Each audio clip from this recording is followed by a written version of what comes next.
I'm Sister Kathleen Atkinson, and I'm Director of Ministry on the Margins. Ministry on the Margins started grassroots and continues to be that way. 10 years ago, I called the chaplain at the state penitentiary and I just said, maybe do you think I could do anything? And he said yes, and I thought, oops. But I went out to the prison that first night. And walking down the hall, 8 gates opening and closing into that unfamiliar territory, all of a sudden out of one of the hallways a voice said, "Hey, Sister Kay." And it was a 3rd grade student of mine from Bismarck. And a little while later, a guy came out, and his dad had been a colleague of mine when I was a professor. But after that night, I went out and I sat in the parking lot and I cried. Everything that I had thought I knew just got busted open that night. And I began to meet people on the margins, people that were so displaced here and living on the edges. My name is Casey Peterson. I am a social worker here at the ministry. I serve as our behavioral health manager. While I was in college, I worked with a group who did prison reentry with youth. So I spent a lot of time out at the Youth Correctional Center working with kids that were incarcerated. And then I was able to do my senior social work hours at the state pen. And then that's kind of how I got hooked up with Sister Kathleen. Once I started, I just kind of fell in love with it. And the people were just so amazing to connect with. We take walk-ins anytime throughout the night. Our clients can come and go as they need. And they usually come in hungry. So we get to serve a little food and they get that good community of support. It's an amazing opportunity just to advocate for some really vulnerable people. Ministry on the Margins got an address called 201 North 24th Street, Bismarck. Where we're located is amidst some of the greatest poverty, violence, drug, and homelessness in Bismarck. And that is so much where we believe we need to be.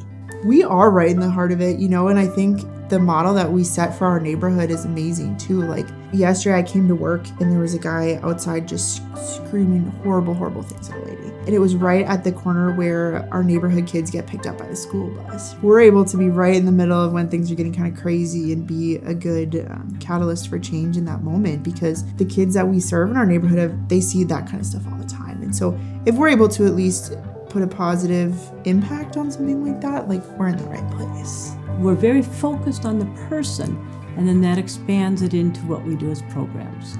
Food pantry, prison ministry, jail ministry, out on the street, bringing people in for assistance, applying for jobs. And at night, we have a nighttime coffee house, so we are open 10 at night till 6 or 8 in the morning. We have acupuncture. We have an eye clinic. We have 40 people that have totes where they can keep their papers. We also have about 90 to 95 people that use Ministry on the Margins as their mailing address. And so that's what we just kind of keep responding. What's the person need? What does the people need? Well, we always refer to people as like they're our people. And so we're very boundaryless in a way. So it's like a carnival type atmosphere because we believe that people who are struggling, they need to have the joy and laughter.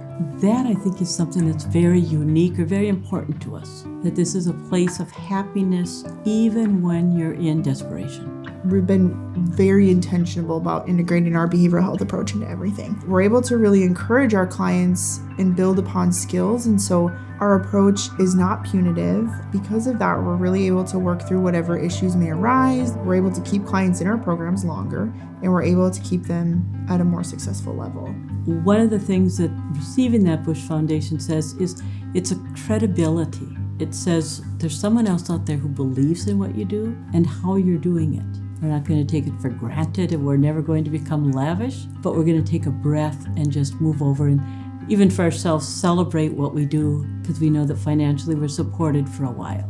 Support from places like the Bush Foundation and our donors and our volunteers. I mean, it's one of the coolest, most amazing community gathering type things that I've ever seen. And to be able to support our vulnerable community in such a way is amazing. Just being able to be with people in such a unique way and removing so many boundaries and barriers, we can get to the root of what's stopping people from being successful and move beyond that. We have over 80 volunteers every week that are just coming in and out and carrying on the work. That's where the extraordinariness comes from. Looking ahead, we think we have a model and we have some learnings that we can hand on to other people. That's our future, is to try to empower people to do the same thing in their own style and their own locality. Locally, we do want to strengthen our nighttime coffee house so that it becomes 24/7 low barrier. The ministry itself is so unique in just both its approach and the people it's serving. Sister Kathleen always jokes that we have really good street cred, and I think we do, and our clients know that, and they know when they come here that they're going to get some help. If you come, you're welcome.